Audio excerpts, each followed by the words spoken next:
the coffee commercial for the beginning, and we got Cal for the middle. We're live. We be live. I think we are. Live. That's how we rolled the show. That's how we starting with that one. That's starting, y'all. Say less. Yo, what is up, everybody? Welcome to Takeover Lounge. I'm your host, Z Give, and then we got Danielle. I thought you were gonna introduce me. usually I would say it, but I wanted to make sure she was still awake. You know what I'm saying? I know Mankind's awake backstage. You already know the vibes. So we have a special guest tonight. We got Racquel McKenzie up in the lounge tonight. But before we get into the interview itself, we're gonna go ahead and roll the intro, and then we're gonna go ahead and play our sponsors commercial that we made for them. So shout out Cartel Coffee Labs. Support for the Takeover Lounge is provided by the Arts Foundation for Tucson and Southern Arizona, funded by the City of Tucson and Pima County, with additional support from the Community Foundation for Southern Arizona. Welcome to the Takeover Lounge.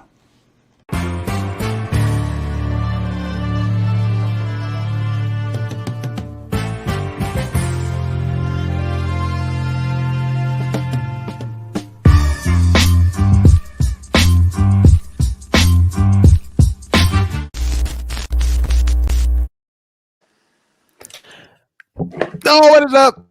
Y'all already know what it is. We got Racquel McKenzie up in the lounge. What is up? Hey, How are you? I'm fabulous. How are you guys doing? We're doing good. We heard you're a little sore from pole dancing, from pole classes and all that good stuff. Yes, I'm trying to get my workout where I can. So I've been, whipping myself around the pole, and I'm a little sore in places that you wouldn't expect, actually. So that's interesting. You're like, yeah. Speaking of that, yeah. Now that I'm talking about it, I'm feeling it now. Yeah, like the back of your ankle. Why is that sore? Really? That can get sore? Look, the back of my knee is bruised. I went to get a massage. I was like, hey, this sounds weird, but don't touch the back of my knee. And she was like, what? I'm like, just don't ask, just don't touch. I was like, okay, weirdo, whatever. yeah, they're probably judging me. It's fine, whatever. Right, it's all good. Hey, whatever. It's her loss. It's her loss anyway. So before we get into this interview, I just want to say shout out to the people on Clubhouse right now. We are streaming on Clubhouse. We're on YouTube. We are on Twitch. You know what I'm saying? So definitely tap in where you fit in. If you can get in, this is like a live podcast for real. We got sound effects, Mankind. Let me hear one. Bam, just like that, and we're in there. And now we can officially start the show the way we usually do it on a Friday night. Daniela, go ahead and take us away. All right. So when you are very stressed out, what is your coping mechanism? Oh, I should have studied for this. Well, I don't want to say I drink, but no, I'm an adult over 21. Okay, so every now and then I don't make it a habit because I don't want to fall into anything, but sometimes I do make myself a little cocktail. But music always like changes my entire mood. Sometimes it depends. Like sometimes I'll put on Lizzo. Sometimes I need to hear Cardi B. Sometimes I'm listening to Beethoven. I used to play the violin for 10 years, so sometimes I need my classical music. So music really helps to like de-stress and like just let everything go and take some breaths, and that a lot of times helps to like reset me, like calm me down. Nice. That's some range right there. She said Cardi B to Beethoven. Whoa. I have a weird range of music just because like I grew up in like a suburb of Chicago, like a north suburb, and I did theater my whole life. So I grew up with like Blink-182 and like Papa Roach, but also I liked NSYNC and the Spice Girls, but also I like Beyonce and like Megan Thee Stallion. It's a very eclectic combo of stuff. But that's awesome. I mean, that means you have like you can relate to anybody. I mean, you can talk music about anybody because you're able to relate to them. So that's dope. I like that. I can respect that. Thanks. Of course. So originally you're from Jamaica, correct? Yes, J.A. stand up. Yes. That's so dope. So how long were you in Jamaica before you moved to the States? Oh, not very long. I came here when I was a kid. I was like, I actually Okay. didn't even start school yet. So I was really young. I moved to Chicago, and then, from there ended up in Phoenix. But yeah, I came here when I was, it's so funny because I went back some years ago, and my friend who went with me was like, your accent comes out like when you're talking to them. And I was like, oh, does it? It happens, because most people can't tell where I'm from in general, like Yeah. East Coast, West Coast, just because of how my accent is. But because I did so many years of theater, I kind of have one of those like non-accent accents. Okay. So yeah, people are like, "Oh, you're from Jamaica? You don't sound like." I'm like, "No, I don't sound like I'm from anywhere, really." But I am. My passport proves it. That's so sick. What was something that you liked about Chicago? I mean, when did you move from Chicago to Phoenix then? 6.5 years ago, I think. Okay, so Yeah, I'm fairly 6.5 recent. years. I love So what Chicago. moved you out to Phoenix? What moved me here? Yeah. Work, actually. I was working for a theater company and they were looking for directors, and I had never entertained that idea because I'm an actor through and through. And I was like, you know what? I like being in charge. I could be a director. And they took a chance on me, and it ended up growing into something like really big and great. And I made like a steady living doing that Wow. for years. So yeah, it was pretty great. Like, I'm thankful for it for sure. That's awesome. So when did you start dancing? Oh, maybe 8, which is not as young as you think because we weren't rich. So like I couldn't start ballet at like 4, like a lot of people I knew could. So, and my first dance class was actually a hip hop class because it was also more fun, if I'm being honest. Right. I started like ballet is not fun, and I've taken ballet. No shade to any ballet dancers, but we all know it's not fun. It's not like. They just hype it up. Oh. I bet she got a phone call. That's probably what it was. As soon as she got in there, she was like, "Yo, I was in the zone." She was in the zone. Yo, shout out to the clubhouse, the people in the clubhouse doing the damn thing. You know what I'm saying? Did she come back? Is she back? She's not back yet. Oh, there She she goes. is. I am so sorry. I'm sorry. Somebody just called me. I never get phone calls. Like, just on the night you're busy, they're just like, you know what? Let me just call Racquel real quick. the one night. I am so sorry. No problem. No worries. It's okay. You know what? That serves me right because I was throwing shade at ballet dancers. I think that was God telling me like check myself. I think that's what that was. Relax. It was like, you need to chill. Leave ballet dancers alone. Well, yeah, I started dancing at 8. I did a lot of hip hop. I started teaching hip hop once I graduated high school. I did burlesque in Chicago for 2 years, which was so fun. I was actually really nervous to do burlesque because to me, I was like, well, that's just being a stripper, but you don't get paid as much. But it was actually nothing like at all.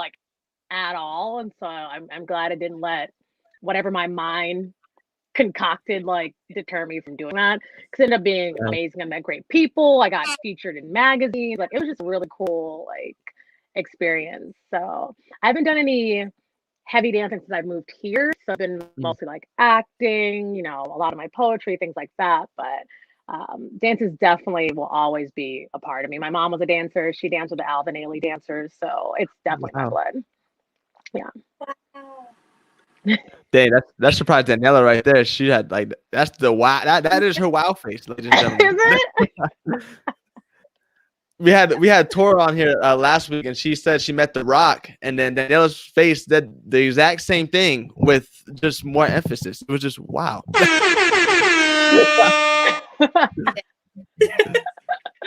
No, that's pretty cool though. Meeting The Rock. Oh yeah, I would make that face too, but she has like a huge crush on The Rock. Oh, So speaking of crushes, who's your celebrity crush, Racquel? I don't. If this was like maybe 10 years ago, I would have said Justin Timberlake because I was obsessed with him. I know. I was obsessed with him. I was obsessed. I had the posters. I had the doll. I had the teddy bear. Like I was obsessed. Wow. What do you call Justin Bieber fan or Justin Timberlake fans? I'm not really a big fan anymore because then he decided to be country, and I was like, over. Right. Yeah. I was like, all right. Yeah, sorry, I'm off that now. I was like, oh, so you're just gonna use us and then go back to country? Okay. Wow. Sorry, too much. No, definitely. That's exactly how it is. But that's how I felt. I was just like, so this whole time it was you and Timberland, and you had your cornrows, but now it's like I'm country. Anyway, right. I like Johnny Depp because I like actors. So Johnny Depp and Michael B. Jordan. Those are some two, but I feel like everyone likes Michael B. Jordan.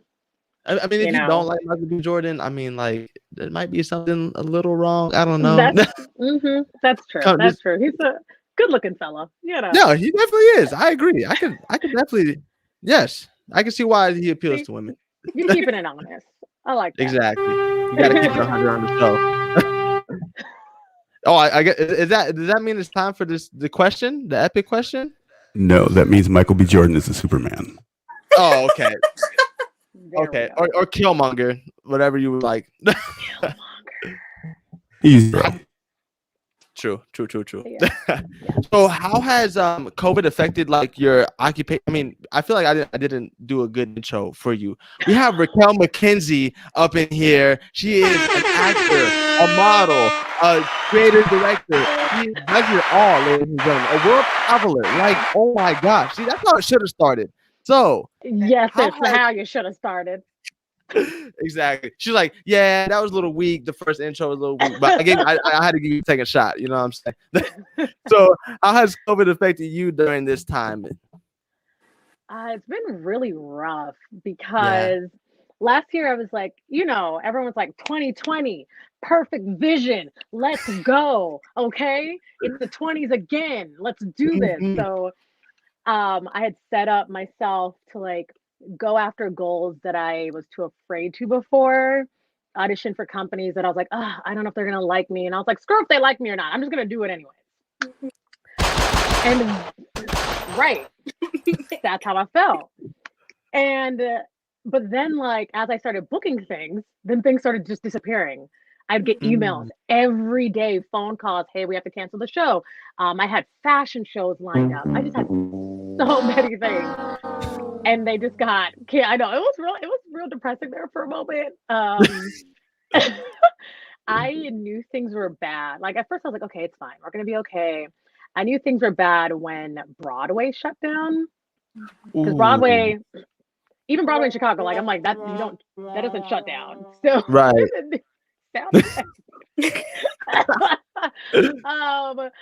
Yeah, there's this light that we leave on the stage called a ghost light because so the theater's never ever just dark. And they made a post like tonight we're turning off the ghost light. And I like cried because I'm like, you don't, it stays lit. Like that's what it does forever and ever and ever. And that's how I knew it was real when they're like, we're turning off the light and we don't know when we'll turn it back on. And I was like, oh God, what am I gonna do? Right. I was just like, what do you do? Like everything I do has to do with other people and other people being there and interacting with me. And, so I was just like, all right, time to find another thing in the meantime. I ended up trying to I started, being more creative. Because I had just self-published my first poetry book. So I was, trying to slang my books. I do a lot. I Sheesh. know. I'm out here working. She is out here, y'all. I am out here trying to make it. I started making like masks and T-shirts because I got my whole design thing together. Started designing custom stuff for people, so I'm still doing that on the side because we're still in COVID. Exactly. And then by the end of last year, I started to get like a couple of little things, but like socially distanced streaming only kind of stuff. Right. That definitely helped. And then this year, I re-upped my contract for my 2 commercials. I was like, Hey. hallelujah, yes, Lord. Yes, Lord. Yes, yes. I was like right on time because I needed that. Right. And so right now I'm just trying to create something. I'm just trying to create something like for people and for myself. I don't want to go into it yet because it's not finalized. But Okay. I'm working on something for people of color, but mostly Black people because Mhm. I need to help my people. Definitely. It is a struggle for us, especially in the entertainment industry. We get looked over all the time. If the character doesn't Yeah. say Black, nobody wants to hire you. Mhm. And I think I've been fortunate to get roles that didn't necessarily call for Black actors. And I say fortunate because I don't want to be like, oh, I'm just talented because I don't. There are a lot of talented people, you know. Right. So I think it's just a blessing to be cast in shows that didn't necessarily need Black people. And so I want to Definitely. create something for Black actors and dancers and singers and musicians and create something that we can produce and show the people like, hey, we do all these things too, and look how great it is. So that's actually something I'm Right. working on right now. That's It's in the awesome. beginning stages and it should launch in April, but I don't want to, Ooh. jinx it. So Right. I'm Right. being Right. very Right. like hush hush about but it will launch. Like it will launch. There's no other option because we need something like this. And I need Yeah. people to see like we're here and we have these talents and we have such a rich history in this country that people don't see depending on where they live. Like in Mhm. Chicago, it's really diverse, right? But it's not like that everywhere else. So some people don't know about, like the bombing in Tulsa and all these different things. Like they've never Mhm. heard of a lot of these things. And I want them to hear of the Black, writers and poets and Jesse Redmond Fawcett. Like everyone knows Langston Hughes, yes, but do you know Jesse Right. Redmond Fawcett? Like, do you know Lena Horne? Like, do you know some of these names? And I want to introduce them to those names. So, yeah. That's awesome. That's so awesome. I'm glad how you're. It's awesome to see how you're able to pivot. I mean, even though you were like hurt at first because it did take a hit. It was a big hit, and you were like, "Yo, what am I gonna do?" But you didn't give up, and you're like, "You know what? Here's what I can do. Bam. This is what I'm gonna Yeah, do." I Bam. can't. Like, I got that immigrant spirit where, like, there is no giving up, there is no Right. failing because it's like the ancestors are Right. watching you. Definitely. So there is no like failing really. Mhm. And I didn't want to just get another job because I know I would just quit the job if I'm being Right. honest. Like I'm not a person that stays in a job that I hate because I don't want to live my life that way. So I was like, I Yeah. might as well find something that has to do with the arts that I can do that'll make me happy and make me some money. So that's what I'm working Definitely. on. Definitely. That's so awesome. So that's planning on dropping in April, right? Yep. That's The perfect. fourth Friday of April. So that's all I Okay. can say right now. It's the fourth So that's Friday all of I'm gonna April. say. 'Cause I don't want to jinx it. I want it to happen. Yes. Yes. Understandable. Understandable. What how long were you writing your poetry book for? So I've been writing poetry for well over a decade. Like I've been writing for a very long time. It's so funny because my dad always said, "When are you gonna put a book together?" And I was like, "I don't think my poetry is good enough for a book." I'm Really? that person. I'm always like, "I don't think this is good enough. I don't think." And Mm, he's just like, "When are you gonna?" He's also been like, "When are you gonna produce a show?" And it's so funny because I told him I'm working on the show for April, and he's like, "Well, it's right. about time." He's been telling me for like 17 years. He's Like, like, now you can when are you gonna listen. Now you produce? can listen to me. So shout out to my dad. He's awesome. He's always like, babe, you can do anything. Get it done. Right. Shout out, Um, Pops. I know. I love him so much. He always has my back. So I appreciate that. So yeah, I've been writing for a long time and then someone gave me the push last year. This was right before the shutdown happened. They were like, your poetry is dope. Why don't you put together a book? You do all these like poetry slams, you do all these open mics. bring your book and sell it. And I was like, I don't know if I want to do like a big book. He's like, we'll do a chat book. So a chat book is actually a smaller version of poetry. So it's, Okay. a poetry book might have like 40 poems, and a chat book has maybe like 10 to 15. So it's a smaller, more digestible version of poetry. And some of the poems in there are pretty long. So I was like, you know what? Okay. So I put it together. I used a photo from one of my photo shoots I did with this wonderful photographer who's so amazing. She did some of my first photo shoots when I got here. Her name is Sissy. And I created the cover. I created the layout. I did all the printing. I did all the putting together. And I was like, this is how much it costs. Come get your book. So, yeah, it's been, cause I try to cut out the middleman. One of the things I realized is that when you don't have money, it's hard to do get things like business cards and get things like your website and your own book. And I'm the person, I will YouTube and Google until I figure out how to do it myself. Right. And cut out the middleman because I want it and I need it.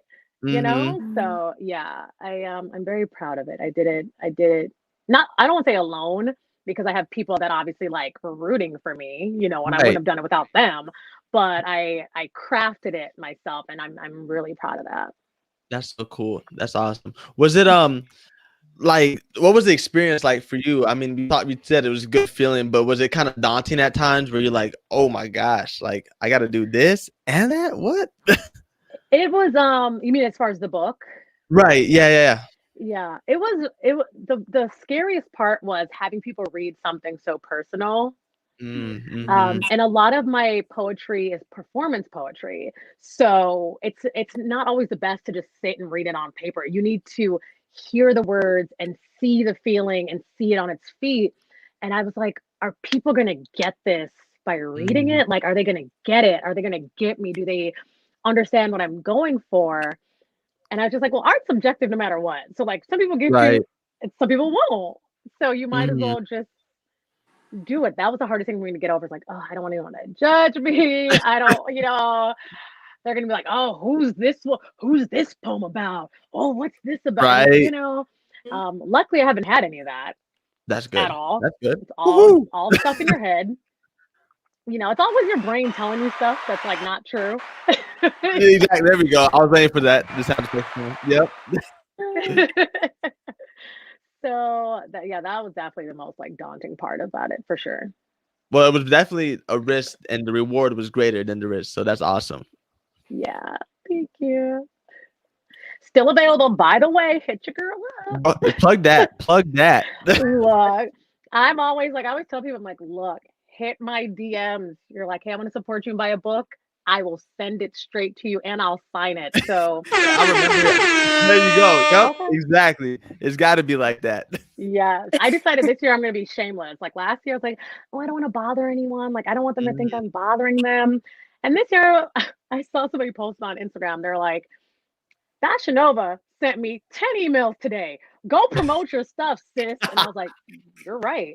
Yes, they did. And yes. I'm going to, I hear you. I feel you on that. I'm the same way about even about the show, promoting the show. I'm like, I feel like they ain't gonna like it. I feel like I'm bothering them. Then, like you said, Fashion Nova sending 25 emails a day talking about a deal they had an hour ago. So what am I here for? Let me just push my stuff too. And people still shop with them, so why not us? Exactly. So that's how I gotta be shameless. I got that from Racquel. I'm gonna be shameless this year. We're plugging everything, Daniela. Yes. We're plugging everything. Takeover is going up. Oh goodness. Do you have any pre-show or pre-performance rituals that you do? So it depends on how much time is before the show. Usually I'm the person where I like a 30-minute call time. So that means I come, I don't have time to fool la la. Okay, I need to get my makeup done, put on my clothes. I got to, all that, and then on stage. And I'm the person that I wait until they call places before I put my clothes on. I'm notorious for that. They're like, places, everyone to your places. And I'm like, oh, I should get dressed, huh? Because it keeps me hyper focused. I'm a person where I do better under pressure. So if I have too much time, Now I'm sitting down, I'm having a sandwich, I'm talking to you, I'm bothering you. Like, so I like a short time so I can just get ready. And then I always do a quick prayer. Like, that's just my thing. I always do a little like, Lord, just let me say these words right. Let me have the right emotion and let this be good to them. Amen. And keep it moving. And just something a little quick, you know, just like a thank you for letting me do what I love to do. Yeah.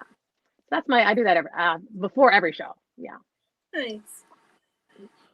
What is have you ever had like an experience when you're going on and you like fumbled some words, or you were just like, oh shoot, I missed this part or I missed this line, but we kept going? Yeah. Sometimes it wasn't even me. Like, this happened recently in one of our shows.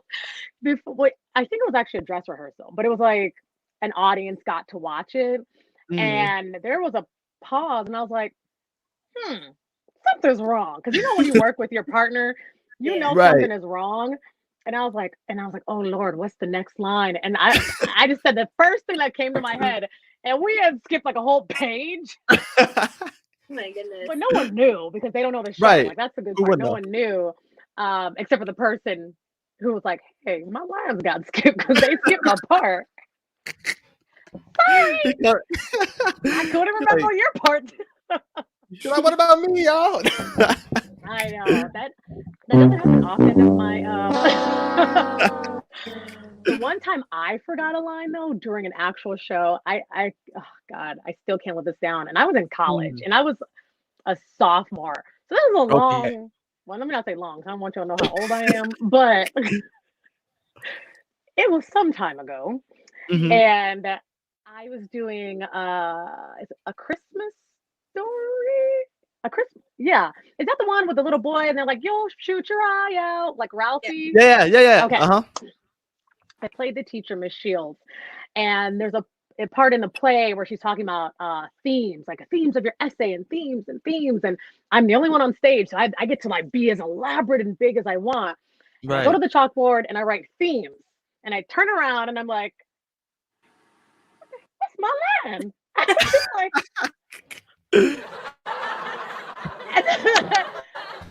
back to the chalkboard. Answer will be there, and I just underlined themes twice.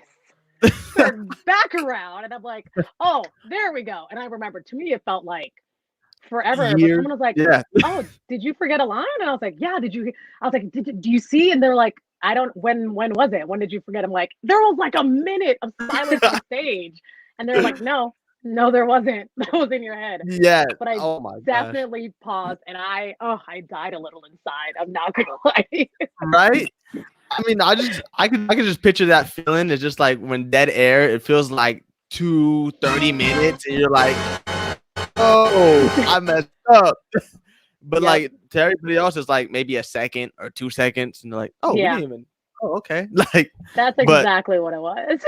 Yeah, and then you're making a big deal in your head, and you're like, oh my God, I'm fumbled. They're gonna freaking. I'm gonna be on Instagram. I'm gonna be on Shade Room tonight talking about. Look.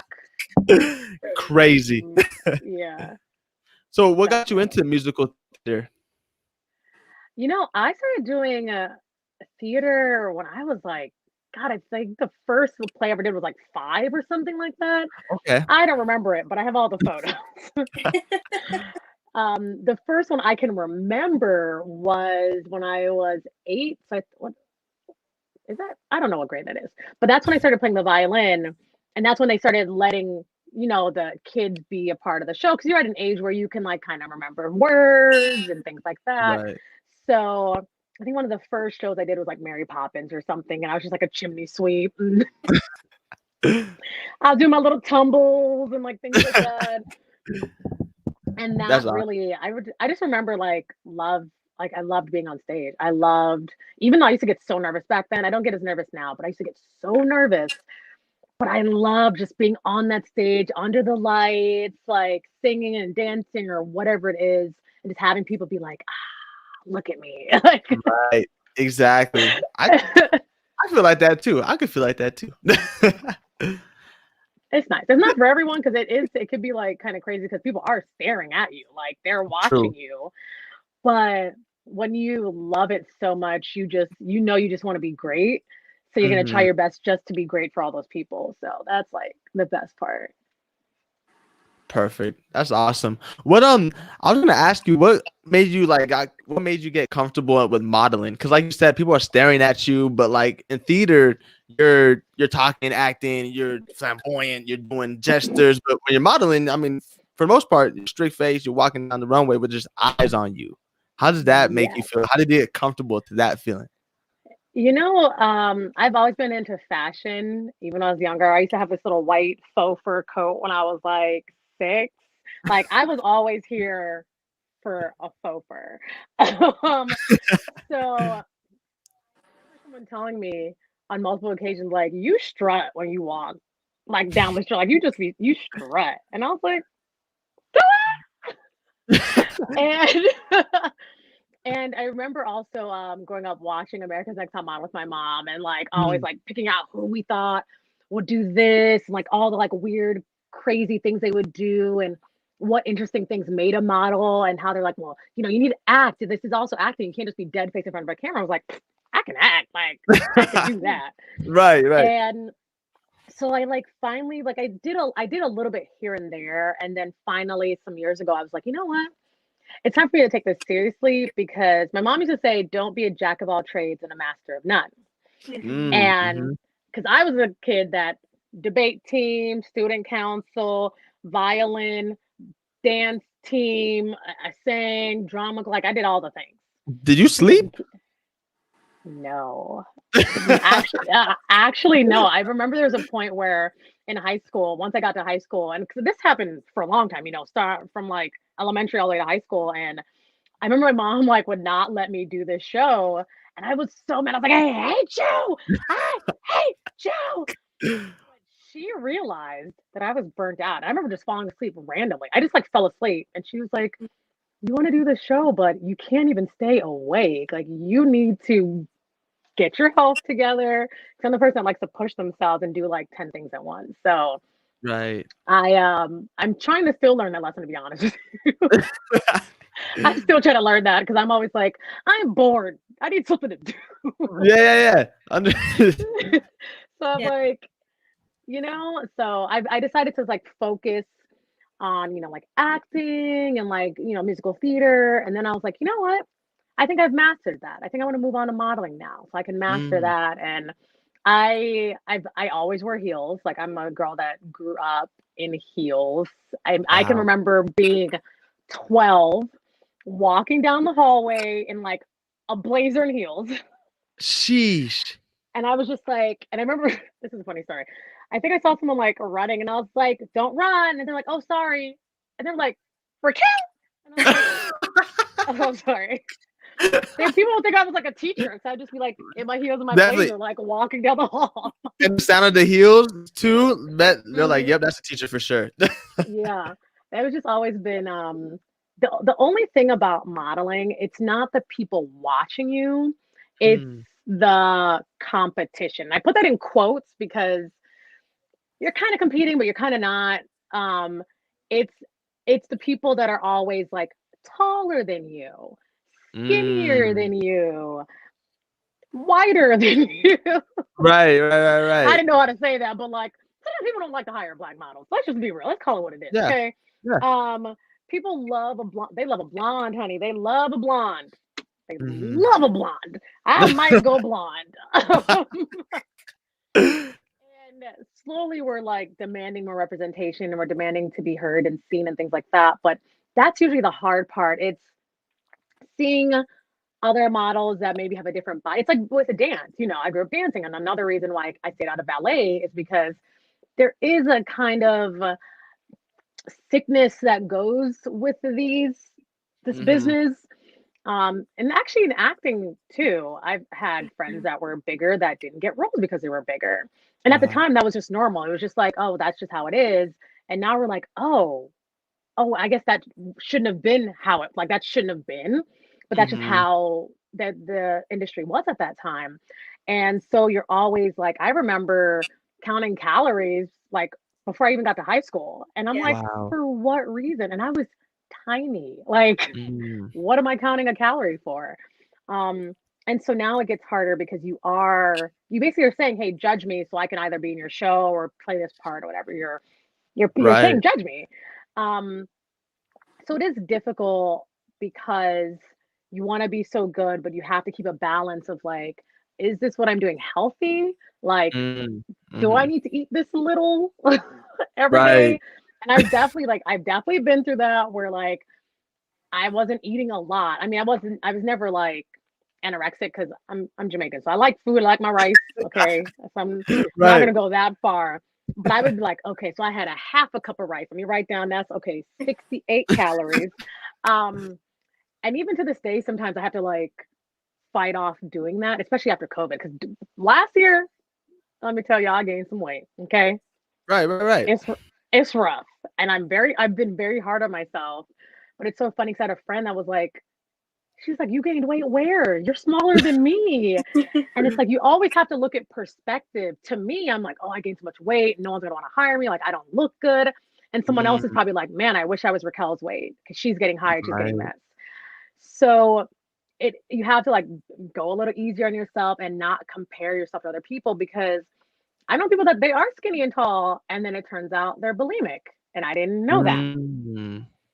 So would I want that for myself? No. So you kind of have to Exactly. let people live your life and just like really keep yourself in check and just enjoy where you're at when you're there pretty much. So Definitely. yeah. That's the struggles of going to modeling and just societal pressures, man. It's just a whole Mm-hmm. thing. And I'm glad you're able to overcome that for yourself. I mean, it's still working on that as well. And then Mm-hmm. also just making sure that you reiterate that, yo, if you're trying to get into the modeling the business, make sure you're taking care of yourself. Make sure you're not trying to compete with these others, you know? They're gonna do Take their own. care of yourself. And it's hard because they're very like, oh, you're 5'6.5", you're not 5'7". Too bad. Or Right? like, oh, you're 120 pounds, not 115. Oh, Mm, all right. Like it's very sometimes it is like that. It is literally that wow. cutthroat. I didn't even know it was like that though. And it's not always, I'm not gonna lie, it's not always like that, Right.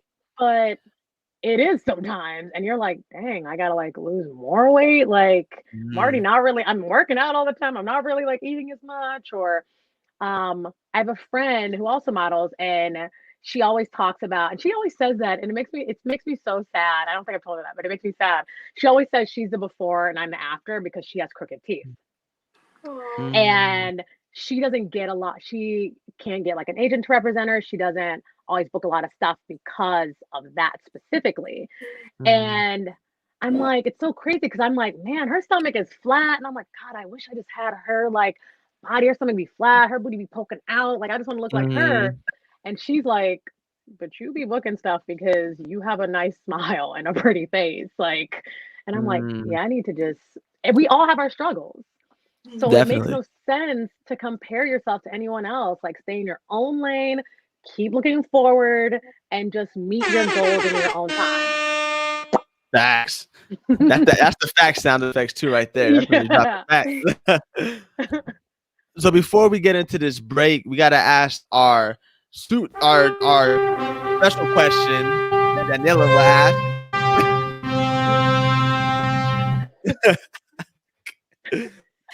So, if you could pick any superhero power, what would you pick and why? Oh. Okay. Let me think. I don't know. Oh. Okay, so my first thing that came to my mind is like teleportation. Because Mhm. I like to travel. Okay. I Definitely. like to be all over the world eating all kinds of bugs and things. I'm like, I'm the weirdo that's like, I don't know what that is, but what's that? Can I have some? And I'll eat it. I did that when I was in Thailand a couple years ago. I would love to just teleport anywhere in the world. Wow. But I feel like it's a weird to be like, I feel like that's too basic. Because like, how does that make me money though? Because this is still I still live in America. True. So True. how does that fund my life? I don't know. Wasn't there a movie called Jumper? Is there a movie called Yes. Jumper? Mm-hmm. He teleported, right? Yes, he did. Now, I'm not going to say that I'm about to teleport into the safe and steal money from the banks who have too much money and get bailed out anyways. I'm just saying that was a good movie. Fair enough. Don't judge Fair me. enough. Don't judge me. No judgment here. That's a good one. Teleportation. I say that would be my first superhero power too. Will Clay also said that the first interview this year. So you guys are right in line. He said he wants to go get pasta from Italy whenever he wants because that's what he likes. So you're right on the money with that. So we're gonna go ahead and step into a little bit of a break. We got our sponsor Cartel Coffee Labs. We got our little promo video we did for them, and then we got episode 18 of The Couch, which is things in Arizona that you should be listening to or things that just dropped in Arizona music wise. So let's go ahead and get into that.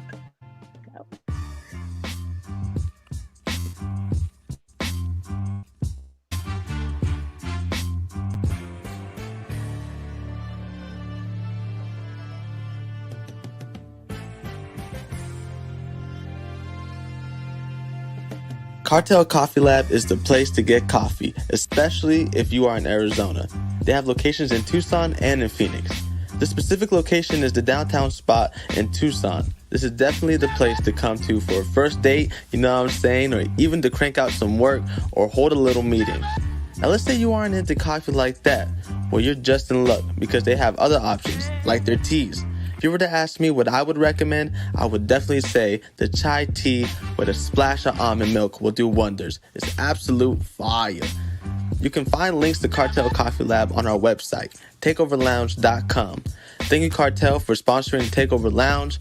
Cartel Coffee Lab makes beverages so good, they should be illegal.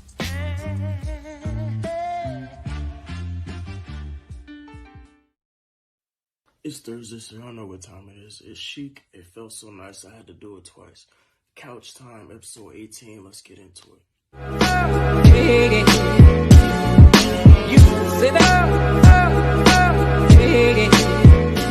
We only got 4 drops for y'all this week, so let's get through them real quick. We got Jay Wade's Nappy Child album. I'm feeling that one a little bit right now, but let's run them streams up for him. It's Black History Month. Let's make some Black History with that. We got Added Up Kevo Free Swank, One of Us, the music video. The song been out, but now they got a video they worked on. They put some effort into that. Make some effort to go and run that video stream up. Zolo Watch Out Feat Trauma, Comfy. This a duo you need to watch out for because they can make some music, dog. And AO Murder been on. If you're not on, get on. Let's run it up, man. Let's show support to all these artists creating, being great, and trying to put the city on and the state on. And if y'all don't already, follow Smash Lanes. That's Pike. He does a recap every week of The Couch. Shout out to Pike. And follow us on Twitter because we've been working on something. And it's about to drop real soon. So get in with us.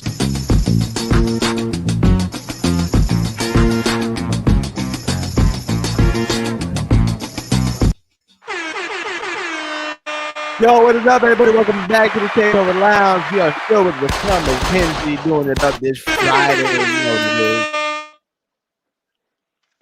So we'll have Daniela kick us off for the second half. Okay. If you could wipe anything off the planet, what would you pick? Oh, that's a loaded. Why you do that?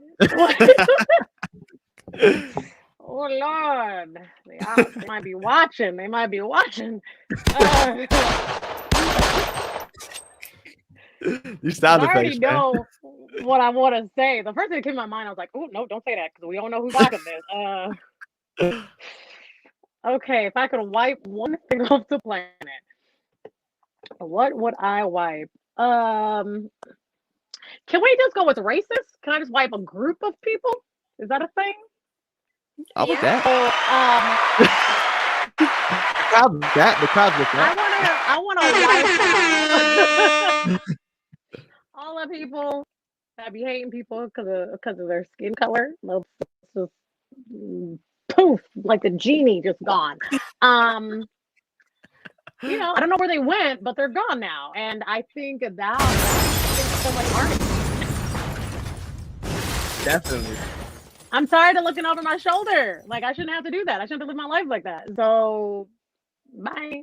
And They I gotta actually have go. no qualms about it too. Like if somebody doesn't like, I don't really care. That means you are sympathizing with racists. So check yourself.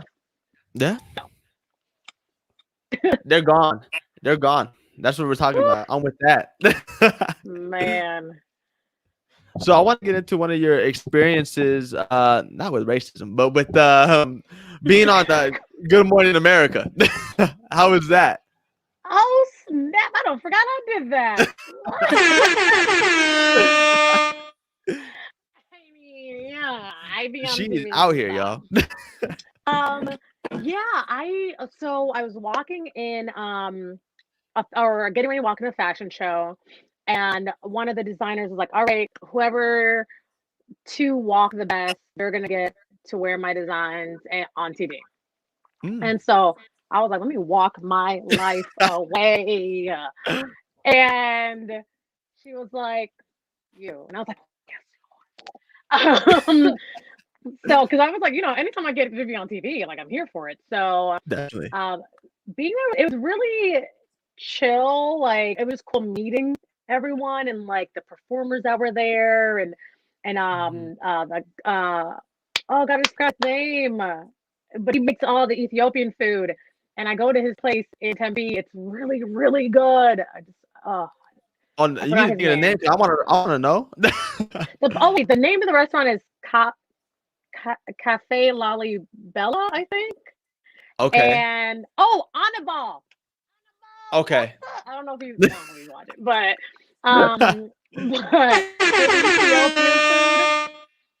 He put his foot in the Ethiopian food. Okay, it is so good. It's so good. I definitely got to try So we that got out to now. like try the food and hear the drummers, and it was really cool. Just being a part of that, being like, able to be like, oh, like not I made it, but like I'm making it. Right. Yeah. Everyone's That's really so chill. It fun. wasn't very like it wasn't crazy or anything like that. Like be here, be there, do that. It was Right. real relaxed, real chill. So I like that too. That's fun. That's a great opportunity. So it depended on a walk. This opportunity. Wow. Yeah, And it was literally whoever walked the best. you really walked and you did that thing. I walked. Okay, I was like, oh, they gonna pick me. I walked like I had diamonds between my thighs, as Miss Maya Angelou would say. Okay, I was Exactly. walking. Yeah. Yo, that is awesome. Yeah. Have you ever thought of creating your own fashion brand? I have. And I stopped myself because I'm like, girl, you don't sew. Granted, not everyone who has a fashion brand sews. I've realized that too. I peeped it. But so what I started to do is styling. So I style like photo shoots and stuff. And I've created like I'll upcycle something. So one of my favorite things to do is like go to Goodwill and like transform that into something else. That's a lot of fun for me because I love like luxury things, but I don't buy everything that costs a lot. So I'm the person like I'll go get a dress from Goodwill for $5 and put some Louboutin on, and boom, that's my outfit. So I don't need to spend a lot on everything.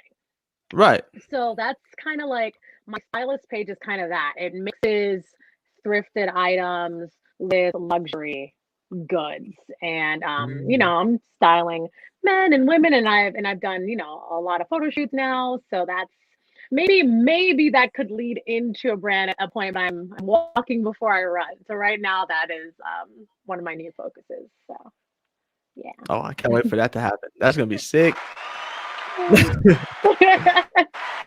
Damn, we have a lot to look forward to from Racquel already from this interview already. We got the network coming out soon, or the show helping out Black people. We got fashion, your own fashion brand coming out soon. Hopefully, that would be so tight. Yep, we gonna keep our fingers crossed for that. Please do. I want to know. I mean, before we got into the break, you said you tried like a lot of food because you travel a lot. What has been like the best food you've had since you're traveling? Oh, that's. Oh, I don't. I Like, you're not don't. gonna That's do me too like hard. that. No, yeah, number one, you're not gonna do me like that because the best food I should say is Jamaican food because those are my people. Okay. Right. Right. And Jamaican food is amazing. I mean, I'm not gonna lie, but I also like Dominican food too. I like Puerto Okay. Rican food. I've been to Nigeria. I love Nigerian food. Like I I I don't know. I've been to Greece. I've been to Venice. Like I You are have now yet to. about to. I've yet to try something that I didn't like. Even when I went to Thailand a couple years ago and had street food, the street food was bomb and it was cheap. Like I enjoyed it. It was delicious. It's hard to pinpoint. It's really hard to pinpoint like one culture because as long as you know how to season your food, which is Then a you're thing, good. not everybody knows how to do that. So as long as you season your food, and a lot of these other countries, like they're not always so like hoity-toity. Like it's all about the flavor, you know. Right. So yeah, like even in Spain, like I'm gonna go eat Spanish food later tonight, actually. Okay. So I love some good Spanish food. Anything from the Caribbean, I think makes me feel like home. So anywhere, like I was just in St. Lucia in November for my birthday. So and that food was good too because it reminded me of Jamaican food. So what are your All of like it. favorite? What's your favorite dish then? Like, what's your go? Like, if you want to go, like, feel like you're at home, what's your go-to dish that you gotta have?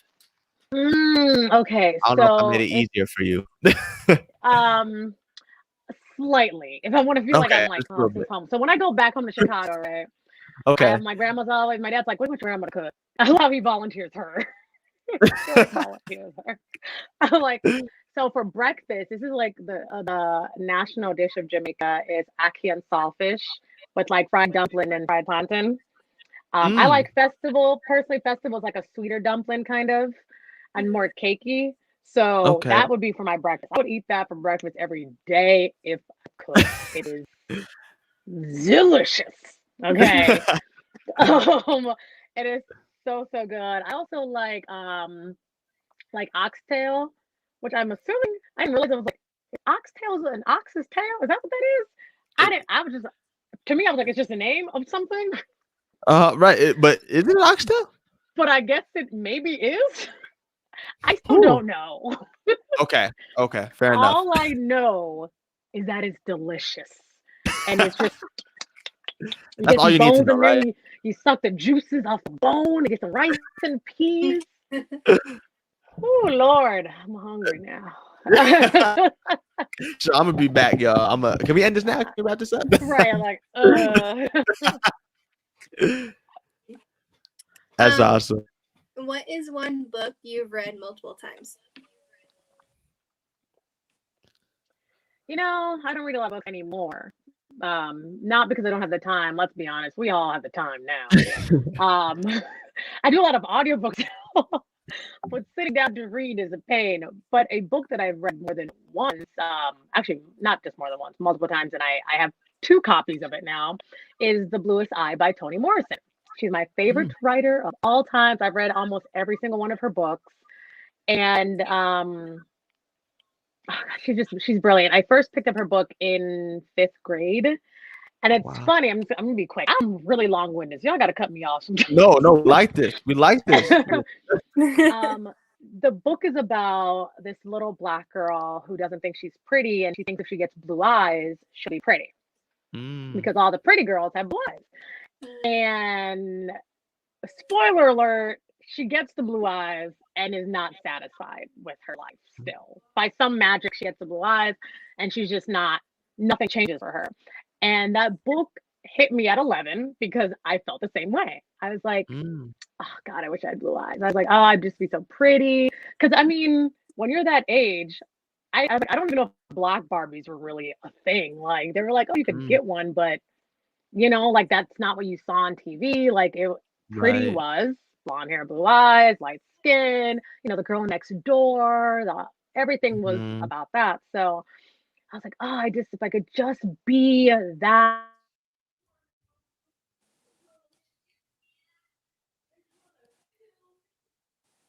I thought I Really? froze. I thought I was the Am I only still one. here? Oh no, you're still there. We were just making sure. Okay. Just froze real quick. I was like, all the screens went black. Anyway, I read the book. I don't even know how I found this book.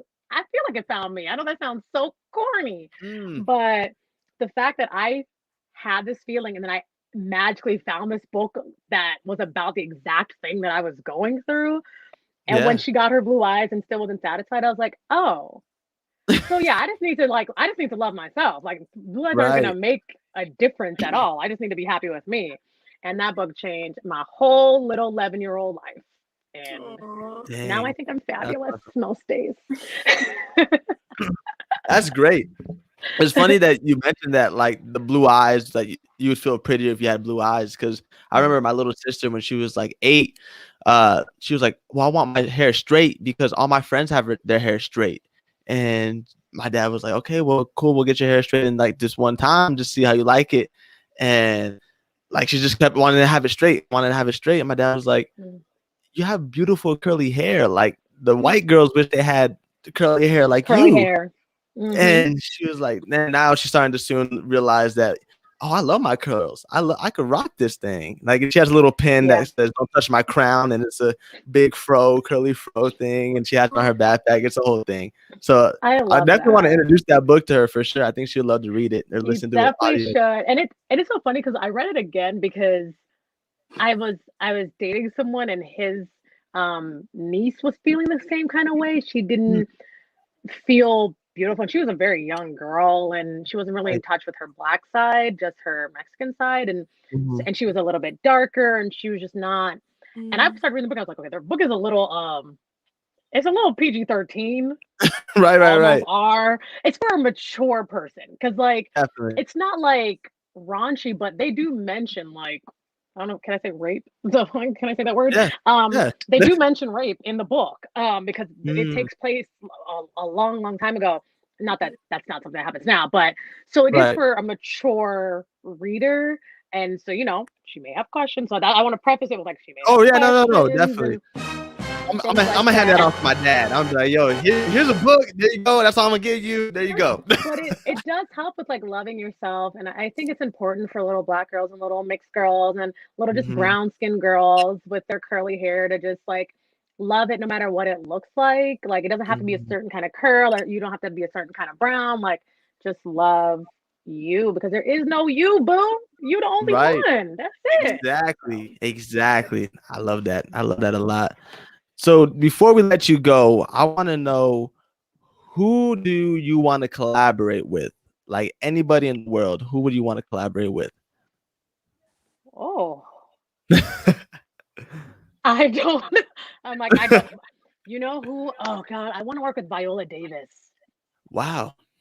Hey, if any of y'all watching or listening know Viola, tell her, a young black actress on the rise, okay?